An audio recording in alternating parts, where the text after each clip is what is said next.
Hello and welcome back to ESC Fan TV. So, of course, it is Eurovision week. We're doing a bunch of Eurovision stuff, but we're going to take a little break from our usual live shows because we have a very exciting thing we're going to be looking at. So, tomorrow, the 15th of May, Ben and Tan, the Danish representative that should have been going to Rotterdam this year, will be releasing their brand new single, Summer Nights. And here at ESC Fan TV, we've been lucky enough to get an exclusive first listen to this song. So we're going to be taking you through what we think of the song and hopefully get you excited for the release tomorrow. So before we get into the song, let us just say hello to the people that are going to be reviewing the song today. First of all, it's hello to Elliot. Hello, I'm just glad I'm on a show where I don't have to push the buttons, and I have coffee. It's great. It's a great day for everyone. Also, all the way from Australia, hello to Gemma. Hello, good morning, good evening. It's nice that I don't have coffee for once and I've got wine. Ooh, how the tables have turned. And, of course, also hello to the second Scandinavian on the show. Hello to Gustaf. Hello, everyone. I'm just happy that I'm awake. Yeah, we should probably mention at this point that we're recording at like 11 a.m. Central European time. So, you know, gotta try something new sometimes on these shows. I should It's just so early in the morning. Yeah, I don't know how you're all awake. No, imagine doing stuff like this at 4 a.m. Who would do that? I can't imagine. Oh, I don't know, someone crazy. Yeah, definitely. So, how about we talk a little bit about the song? So, the song is called Summer Nights, and if you are a Danish person, you might actually be able to recognize a bit of the song when you listen to it when it comes out tomorrow. The song is actually a translation of a song called Stjernenat, which has been released in 1988 by Johnny Madsen, which is a famous Danish singer. So I'm gonna go around the panel. I'm gonna start with Elliot. First impressions on the song. Oh, I bloody love it. I think it's fantastic. It's that sort of like folksy pop, stuff that I love. It reminds me a lot of Monsters of Men, who I loved back about 10 years ago. And yeah, it's really uplifting. It's really happy. It's really catchy. And yeah, it's the perfect sort of vibe and song for a summer's evening, to be honest. I think they've nailed it. Yeah. Has it really been 10 years since Monsters and Men were popular? Well, they were big when I was in school, when I left school about 10 years ago. So yes-ish. I don't know. They were in the UK. Yeah, I miss maybe them. I I've want them just to been release more late to the music. party. Who knows? Gemma, what were your first impressions when you heard this song? No, I really love it too. I agree with most of what Elliot said. That was my impression as well as the Monsters of Men. It's just sort of that bit at the start, that nice sort of like big build, and they sort of carry it through. It's that sort of instrumental bit that sort of gets that. But no, I love it. I mean, like, I am clearly in the Southern Hemisphere and it's not anywhere near summer. But I'm still dressed in all my summery outfit, you know, to get me through the long winter that is yet ahead of me. Yeah, maybe That's Summer good. Anthem isn't what you're listening to, but then again, Christmas songs must be confusing for an Australian, right? Yes. Yeah. Snow does not work in our Christmas. No. And Gustaf, what about you? What were your first impressions? I just you had to come to me last, didn't you? I just agree with what everyone else have said. Anyway, I love it. I love it. It's the perfect song to like. It's the perfect song for summer nights, but it's also the perfect song to prepare you for the summer nights. Like right where we are right now in May, it's the perfect song to like get you excited for the summer that is coming. I just got super excited when I heard it.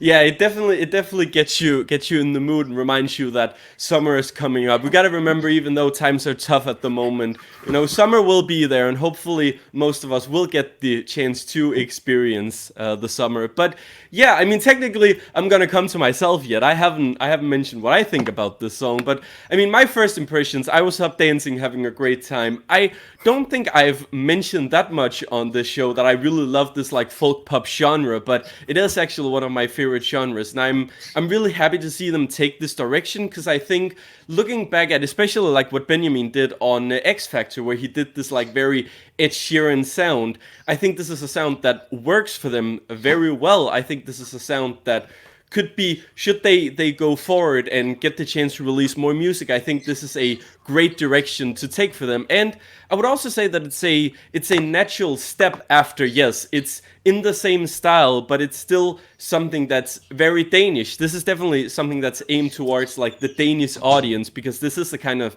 music that is popular here. Now, this is, their second single after Yes. What we've seen over the last couple years is that Dansk Melodi Grand Prix acts, they usually aren't that lucky when it comes to getting a second single. I think someone like Leonora and Rasmussen, they've had a difficult time kind of maintaining their place on the Danish music scene after doing Eurovision. So I just want to go around, and I'll just ask whoever has an answer to this. Do we think that this is a great attempt at doing like a second single that can kind of take them away from Eurovision and establish themselves as artists? Everyone's nodding, no one's saying anything. We're waiting for your direction to be like, hey, you, now tell us. Well, sometimes it's easier to open it up freely. But Gemma, you started talking, so you can answer the question. Right. So, we'll show it to my mother, who her favorite song out of the 41 songs that were going to enter this year was Denmark. That was her 12 points. And I played this song and I was like, what do you think? And she's gone, I like this better. She thinks this is better than Yes. And this, I believe, is a song that could be played on Australian radios as well. Like, it's a really clean, nice song that is just upbeat. I mean, we know I love a good upbeat song, and we know I love a duet, so it's ticking all my boxes. Yeah, I'm just going to agree with you there, because personally, I actually like this one better too. I think it's a bit, I don't know how to explain it. I think it's a bit smoother, while Yes was almost like it's more complete.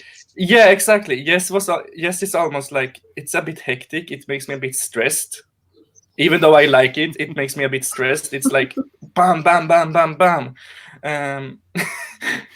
This is more smooth. This is more easy to listen to for me. I don't get as stressed. So I like it better. So basically, you're saying that the song written completely by Danish people is better than the one that's been done by Swedish songwriters. Yeah.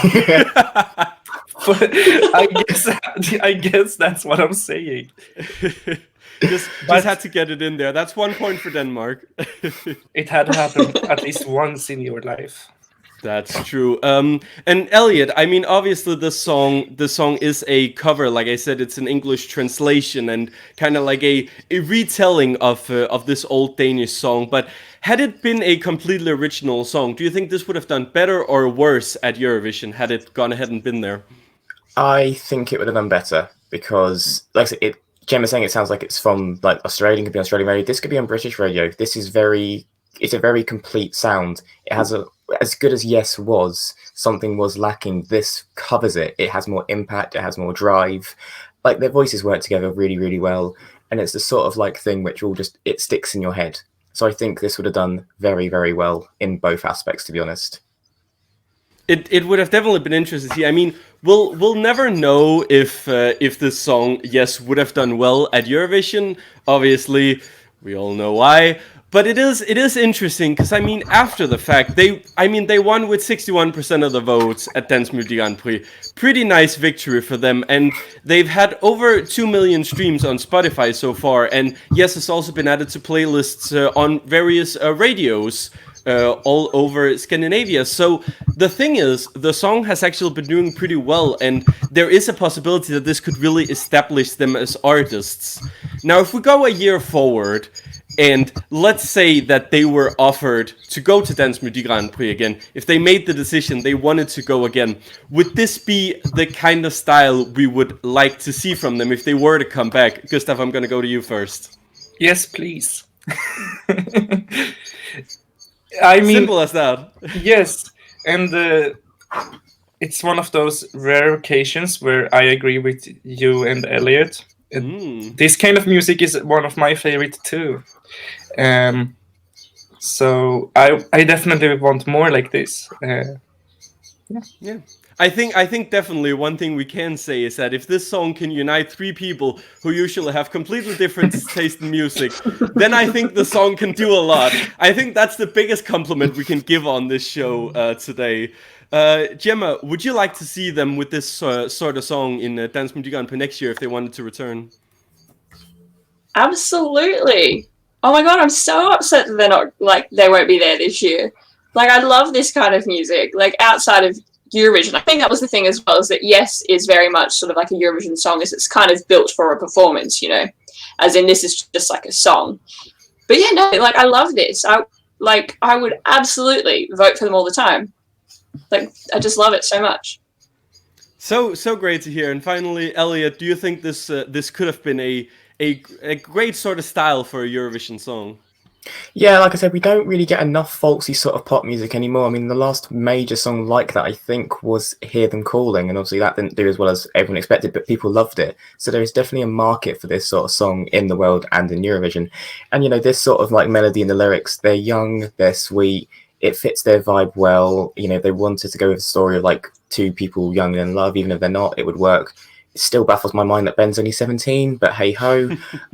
Yeah, it just, this sort of music and sort of vibe fits them, and I've just broke Gustaf, but it fits them as people. I can believe that it's something they would organically do themselves. And, you know, I think they work great together, so I definitely want them back. I think they're fantastic.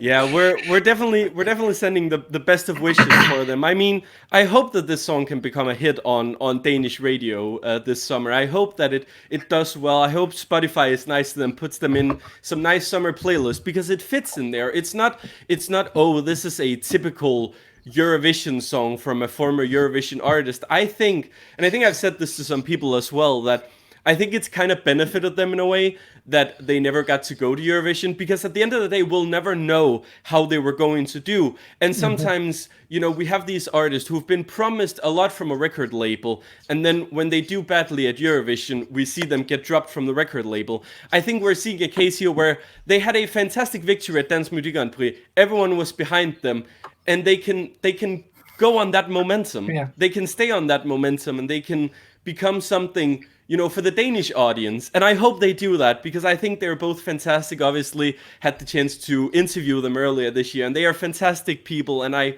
really wish the best for them in their music career. I think it's really smart that they actually made a cover of an older song. We have seen this a lot in Sweden recently, and all of those songs are doing like really well. For example, Kampferdorf, that was in Melodifestivalen a couple of years ago. They became huge in Sweden because they made a cover of an old Kiki Danielsson song. Yeah, and it's so clever to do that, because you unite like both the older public that used to listen to it and the new public that they draw in, like, by being them. It's really clever. I completely agree. And I mean, I listened to a bit of the original just before we went on, did this recording today, and you can definitely hear the similarities. So there will be, for that older audience, something that you connect to. You know, you have an instant connection to the song because you know the melody. And I mean, given that they were both on X Factor, they know how to interpret other people's songs. And I think that's probably the best thing they learned from that going forward, is to be able to interpret other people's songs and make it your own. And I think they're really great about that, and that's why, you know, they were both in top 5 in X Factor. So yeah, this could be the way to go for them, and I'm definitely very excited to see where it goes. Now, does anyone have any final thoughts before I round it up? Yeah, I just want the success for them, because I think they deserve it. You know, like I said, they've worked so hard, and then you know what has happened with the whole situation. You know, they've never actually performed to a live audience, which I just think is very, very sad, and, you know, very unfair for them. So I really want this to do well, and they actually make a career out of this, because, like you said, another example of being offered the world and being taken away from them is UMK 2017, Emma with Circle of Light. She came out and said the Finnish broadcaster offered her so much because she was such a dead cert to win. And when she didn't because it went wrong, that all got taken away from her to the point where she fell into depression, which is incredibly sad to hear about. So it's nice to see that, they are given this chance and they are going to keep pushing, and I just hope they do succeed. Yeah. All the best. Definitely.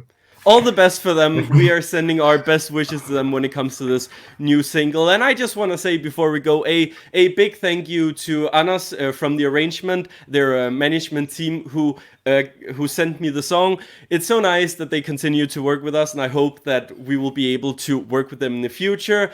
And of course, I also just want to send a quick little message out there to Benjamin, because I did ask on Instagram if we could get an early copy, and they were nice enough to send them. So Benjamin, jeg vil bare lige sige, de der 10 duer der, de er på vej med posten. De kommer inden for 2 til 4 arbejdsdage.